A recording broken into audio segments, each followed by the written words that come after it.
This Family Life News podcast is made possible by the support of listeners like you. The settlement of refugees into communities in the United States has been halted, at least temporarily, by one of President Donald Trump's early executive orders. We're going to talk about the who and the what of refugees today on Family Life's Inside Out, where we look at how God transforms his people from the inside out. I'm Martha Manikas-Foster, and my guest today is author and speaker Matthew Soerens. He is Vice President of Advocacy and Policy for the Christian humanitarian organization World Relief. He's also National Coordinator for the Evangelical Immigration Table. Welcome back, Matthew, to Inside Out. Great to be back with you. I have to tell you, you are everywhere. I turn on the radio, I turn on podcasts. You are a very busy man right now, and I know there's a lot we could talk about immigration. And I want to focus on refugees, but could you start us out with the baseline definitions of immigrant, the kind of overarching definition, and then refugees and asylum seekers? Yeah, I think those terms are really important because sometimes in our national political narratives, these different terms get confused. Right. And it's understandable that people are confused, honestly.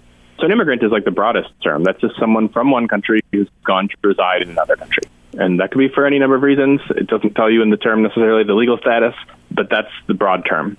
Refugee under U.S. law and international law as well is someone who has left their country because of a well-founded fear of persecution that is specifically on account of their race or their religion, political opinion, their national origin, or their particular social group. Mm-hmm. And at least the way the U.S. government conceives of this, they consider someone a refugee when our government has made that determination overseas. So it could be a Ukrainian who has fled to Poland, or an Afghan who has fled to Pakistan, or a Burmese person who has fled to Thailand.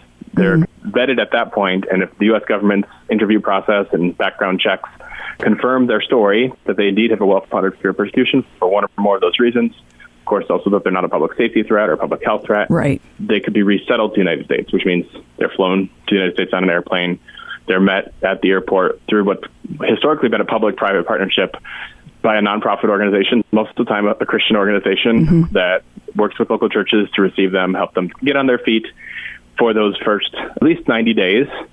And then at least for us at World Relief, we've got a longer-term commitment to those families, working with church partners and others to make sure that they're integrating well into the local community.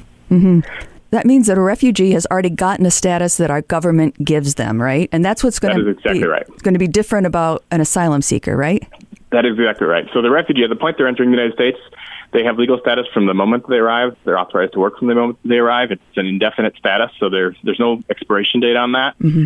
And they've done all the vetting overseas. Often that's a process that takes years. Mm-hmm. I mean, sometimes literally people are waiting in refugee camps for decades. Mm-hmm. Mm-hmm. Now, an asylum seeker, the idea of an asylum seeker has some of the same legal background that goes back to a law passed in 1980 by the U.S. Congress. But the difference with an asylum seeker is it's someone who makes their own way to the United States and professes to meet that same definition of a refugee. Mm-hmm. So they're saying once they get here, whether they came on a tourist visa or they made their way to the U.S. border, but you can't take asylum unless you get to the United States, they're saying, please don't send me back because I fear persecution because of my faith or because of my political activism or because of my ethnicity. And they then have the documentary evidence to prove it if they're going to win asylum. Right. And frankly, one of the challenges in our immigration system in the last several years is so many more people are showing up and asking for asylum than our government has the staffing and infrastructure to verify cases. Right. That lots of people have just been sent into the interior of the United States after passing a background check. But we don't find out for literally 4 to 5 years if they actually qualify for asylum. And it's important to know a significant minority of them do. So we would not want to just say, turn everybody away because you'd be sending people back to be killed for their faith in Jesus or for other really compelling reasons. On the other hand, the slight majority of them, at least, don't actually end up qualifying. And that doesn't mean they're bad people. I mean, they may be fleeing hunger or something else really compelling. It's not a system that is working well by any means. And that's, I think, why the refugee process, where we already know that this person qualifies when they arrive, they've done that whole process overseas, they can work right away, which means they can be self-sufficient, usually within roughly that 90-day period. it's actually a really great process that's worked really well for many decades under both Republican and Democratic administrations. Mm-hmm. So the U.S. has welcomed people in peril even before the 1980 date that you just mentioned. Sure. But our national red carpet has rolled out and it's rolled back in over the years. We've sometimes embodied, the poem, the Emma Lazarus poem on the Statue of Liberty, and other times not quite so much. But all in all, would you find, Matthew, that America, United States, has been a welcoming place for refugees?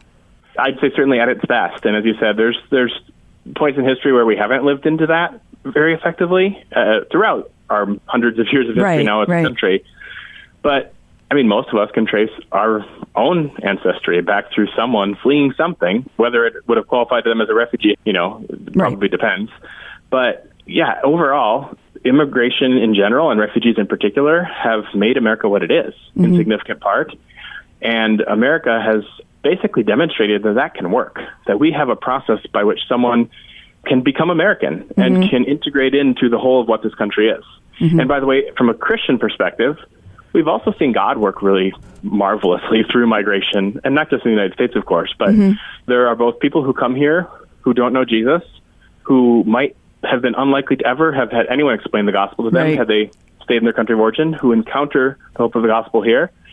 There are people who come with a vibrant Christian faith. In fact, that might be the reason they had to flee their country. Right. And frankly, I have been evangelized, though I've been a Christian most of my life, by brothers and sisters in Christ who are so passionate about the gospel that they want to be at my door through broken English sometimes to make sure that I know who Jesus is. That's pretty amazing.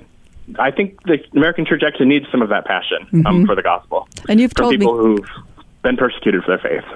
And you've talked to me before, because we've talked several times, about how this is almost like the Great Commission coming to us, people from everywhere that we have the opportunity to tell. But like you're saying, some of them are telling us because that is core to who they are. Now, World Relief is part of the U.S. government's refugee resettlement program, as you mentioned, part of that partnership. Frequently, they are faith-based organizations that are part of that partnership, as you also mentioned. How have the newest directives from the Trump administration changed refugee resettlement, and what does that mean for refugees just recently invited into the country by our government that are kind of in the pipeline? Yeah. Well, I'd say two things. First, there's actually been two really significant orders in the last week and a half. So on day one of the new presidential administration, President Trump ordered a temporary suspension of all refugee resettlement that went into effect on January 27th, which basically means from January 27th for at least 90 days, there will be no refugees arriving, with some very, very, very unlikely exceptions spelled out in the executive order. That was really disappointing to us at World Relief. We had advocated for the president to continue the resettlement program, but it wasn't totally surprising because it is something actually that President Trump did very similar to something to that in 2017. It's something he said during the campaign he intended to do. And we're appealing to him after that 90-day review to resume refugee resettlement. And actually, we have a statement on the World Relief website, a Christian statement on refugee resettlement that folks can Google, that really appeals to him. He has said he values legal immigration, which we agree with him on. He has said he wants to stand with persecuted Christians, and we'll highlight with our partners at Open Doors U.S. that 30,000 of the 100,000 refugees resettled last year were Christians from the countries where Open Doors says that Christians face the most severe persecution in the world. So it really is a lifeline for the persecuted church. Right. We hope he does make that decision. We're going to continue to push him on that and pray for him on that. The second change, though, that certainly has been more surprising to us and caught us off guard was just last Friday, as we're speaking, we got a notice as a resettlement agency from the State Department that we should stop work on serving any refugees in their initial 90-day period. So these are people who are already approved to be here and are here? Are here. Yes. So it's for us in our network, and this doesn't include our peer organizations. For World Relief, it's about 4,000 people. Okay. And that includes refugees. It also includes special immigrant visa holders who are similar to refugees, not exactly the same, but specifically they're Afghans who serve the U.S. military. Right. And as a result, we're at risk under the Taliban. And they get the same 90-day support that refugees get. Okay. And so that was really troubling to us. I mean, I don't think that they're telling us you cannot serve those people. They don't have any legal authority to tell us we can't, use private resources to do so. And frankly, we are relying on church partners and donors and volunteers more than we ever have before. Because they need to backfill money that is not coming from the government. Is that correct? That's right. It's hard to come up with precise numbers, but it's probably about $6 million. is a gap that we need to fill very quickly if we are going to cover that most basic need for housing. There are very preliminary support to help refugees in that first 90 days move towards self-sufficiency, help them find a job so they can cover their own rent from month 4 and forward. So this is the money that the government usually would pay, or at least reimburse you and pay in that way as part of what happens in refugee resettlement. You provide, through partnering organizations and churches mostly, the actual manpower, as it were, the actual greeting people, the people who teach English, and the people who show where the grocery store is and, how to drive a car in the United States. But there is money that's part of the refugee resettlement program that has been denied right now for people in that process. That's exactly right. And again, these are funds that Congress appropriated. So Congress had an intention for this based on the authority of the Refugee Act, which, again, has been the law since we just remembered President Carter's passing. He's the one who signed it back in 1980. So this is not like a new program. It's not a Biden program or, it's just something that's just been in existence for a really long time, which is, I think, why, and it existed through the first Trump administration. The numbers were lower, but we never had something like this kind of looking backwards at refugees who'd already been resettled and being told to not provide what we had committed to them. From my perspective, Christians probably won't all agree on refugee resettlement, although I would say Lifeway Research has found that about 70% do believe the U.S. has a moral responsibility to receive refugees, at least among evangelical Christians. But even if you're in the 30% who says, no, we don't have the responsibility, I think President Trump was right to suspend refugee resettlement going forward. I would say if we're Christians, Jesus says, let your yes be your yes. We ought to keep to our promise that we've made to these families who are already here at the invitation of our government. So let's just imagine that you're somebody who's looking at the refugee resettlement program and you think it needs to be revamped. Matthew, is there something about the program that's credible that says the refugee vetting process isn't what it could be? What is it that might be the motivation, or what might be discovered in these 90 days that could change it? Yeah. I mean, I'm always open to good ideas for how to improve this process. And certainly the refugee vetting process has been strengthened over and over again since 1980, especially after September 11th. The Bush administration did a lot to make, extra layers of security. And I think actually we ought to credit the Department of Homeland Security that process has worked really well. Groups like the Heritage Foundation and others have looked at that vetting process and affirmed it is the most thorough vetting that our country has for any category of visitor or immigrant who comes into the United States. Wow. It's a very long process, too, in many cases. And at least since the Refugee Act was signed in 1980, there's been more than 3 million refugees resettled in the United States. And there's not a single instance of an Islamist terrorist attack being perpetrated in the United States that took an American life by someone who came in through that refugee process. Of course, there have been some who came on tourist visas or student visas or in other immigration legal avenues, but not those who came through that refugee vetting process. And that's what we're focusing is that vetting process, which is more extensive than any of the other vetting processes. This one has worked, you're saying. I'm a critic like everyone of some of the things our government does, but I think this is something where they deserve some affirmation for a really effective process of helping our country be, compassionate and secure at the same time, which should not be mutually exclusive values. Now, I would say that the executive order itself doesn't focus primarily on security concerns. It actually focuses on the situation in cities like Springfield, Ohio, and Whitewater, Wisconsin, and a few others that have received pretty significant number of migrants in the last few years, in many cases through legal processes that the Biden administration utilized. People have probably heard about the Haitians, for example, in Springfield. But I think what is really notable there is those Haitians were not refugees. This is not a refugee process. This is a migration. Okay. Yeah, and they may have been fleeing persecution. Unfortunately, there are things to flee in Haiti, but that wasn't the legal process that the Biden administration used. And the effect of that was those families were not met by a team from a local church at the airport and a staffer from World Relief or Catholic Charities or another organization. They were kind of on their own. And also, frankly, had the U.S. government asked us to resettle 20,000 Haitians, we would not have put them all in one city with a population of 60,000 people. Like, we would have spread them across our network, working with different church partners in different parts of the United States, looking at where's their labor needs, is their housing availability. And that, because it wasn't the orderly process of the refugee resettlement program, I mean, for the sake of those Haitians, and I'm not criticizing them either, I understand, they're availing themselves to a legal process the Biden administration made available to them, but I wish they would have had the opportunity to come as refugees, because I think it would have been better for them and better for the community that received them as well. And so it's a little ironic to me to cite examples of people who didn't come as refugees and that not being a good process as a rationale to shut down refugee resettlement. You know, we've been talking around this, and it's something that you've talked to me about many times before, and you've certainly written books on it. World Relief believes God calls his people to serve the vulnerable, and you've made the case. I know you apply Matthew 25 to the conversation. Would you give Christians listening right now some things to think over about the intersection of our faith in Jesus Christ and the needs of refugees? Yeah, I so appreciate that question, Martha, because we always need to go back there. For us, that's the whole reason we do this at World Relief. Of course, there's the missional opportunity, the Great Commission to make disciples of all nations, and as we've already talked about, that includes people who come in who might encounter the gospel for the first time in our context of religious freedom. We're free to share our faith, and people are free to receive it or to reject it. We're not forcing that on anyone, but they do have that option in the United States in a way they might not have in their country of origin. It's also about standing with the persecuted church, as I've said. Many refugees are fleeing persecution on account of their faith in Jesus.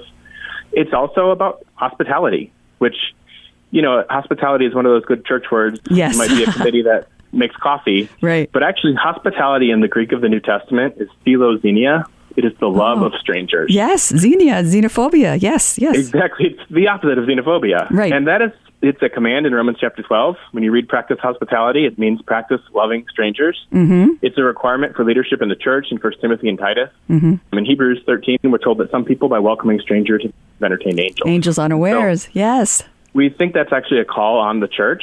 And of course, that's not necessarily to say it's the government's role, but the government can help facilitate the church doing that hospitality. And I would say, even in terms of government, I'm not someone who would take the book of Leviticus and say, send this to Congress, this is U.S. law. I don't think that was God's intention in giving the law to the people of Israel. And yet we do see some things in the law for the people of Israel that I think can inform us as people who follow the same God who's unchanging. Because, for example, when God gives the law to the Israelites, he sets in place particular provisions to make sure that the needs of vulnerable people, specifically often mentioned orphans, widows, and foreigners, could have access to their most basic needs. So, for example, he tells the Israelites, when you go through your olives and your grapes and your wheat, you can only go through it one time, and you should leave what remains for the orphan, the widow, and the foreigner. Right. And again, I'm not suggesting what we need in the United States is a law that says farmers can only go through their crops one time. But the principle there, we know why God gives that law. It's in Deuteronomy chapter 10. The Lord tells us to love the foreigner, the orphan, the widow, because he loves them. Right. And we are called to emulate his character. We see that in Psalm 146 as well. And honestly, that's what gives me some hope in the midst of a week that's been very challenging is I know that God loves the refugee families that we've resettled in my community in Chicagoland and in various parts of the United States. I know that he cares for them and that he's going to stand for them. And I'm really praying that we'll see the church, even if the government doesn't do what I think they should, I'm praying we'll see the church step up in really remarkable ways, at least to keep our national commitment to those who've already been resettled and to those who've been persecuted in other countries but are now rebuilding their lives here. So, Matthew, you've made the point in other conversations that we can have secure borders and still be welcoming to refugees. You've talked about how this vetting process is the most extensive of any kind of process for people coming into our country. For listeners who want to learn more about how refugee resettlement programs operate and how the recent executive orders have made that impact that you've talked about, where would you suggest they go for information? Yeah, if it can be slightly self-serving, I co-wrote a book. It's a few years old now, but it's from Moody Publishers called Seeking Refuge that still very accurately describes the refugee resettlement process and the biblical foundations for why we think it's important. That part has not changed at all. Obviously, you won't find anything in that book from a few years back about recent executive orders, but on the World Relief website, worldrelief.org, we've been updating that. I will say I've sent out more than 5 press releases in the last week, so we're constantly trying to provide accurate information about what we know and what we don't know. And again, I was trying to look at that through a biblical lens. Here's the values that motivate us as followers of Jesus with a mission that includes partnering with the church. What might that look like in terms of refugee and other immigration policies? Well, thank you, Matthew. Thank you for joining me here today on Inside Out. Thank you, Martha. I appreciate it. My guest has been Matthew Soerens, Vice President of Advocacy and Policy for the Christian humanitarian organization World Relief and National Coordinator for the Evangelical Immigration Table. His books include Seeking Refuge on the Shores of the Global Refugee Crisis, Welcoming the Stranger, Justice, Compassion, and Truth in the Immigration Debate, and Inalienable, How Marginalized Kingdom Voices Can Help Save the American Church. I'm Martha Manikas-Foster with Inside Out on Family Life. Thank you for listening to this Family Life News podcast. If you've been encouraged by what you've heard, please share it with others and click the subscribe button to automatically receive future episodes. Family Life is a listener-supported ministry. Podcasts like this are made possible by your financial partnership. Find out more at familylife.org.